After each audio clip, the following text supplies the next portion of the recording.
കൊടുങ്ങല്ലൂർ കോതപറമ്പിൽ വീടും കടയും കുത്തിപ്പൊളിച്ച് മോഷണം, പണം കവർന്നു. കോതപറമ്പ് വാസുദേവവിലാസം വളവിലെ മംഗലത്ത് സജീവിന്റെ ഉടമസ്ഥതയിലുള്ള മീനാക്ഷി ബേക്കറിയിലാണ് മോഷണം നടന്നത്.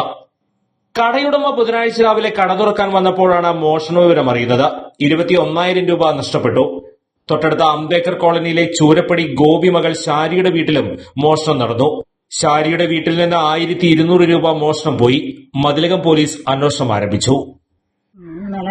ഇന്ന് കട തുറക്കണാണ്ട് ഇന്നലെ ഞാൻ 2 മണിക്ക് വന്നിട്ട് വാതിൽ ഇങ്ങനെ തുറക്കാൻ നോക്കിയപ്പോൾ ഇങ്ങനെ കണ്ടത്.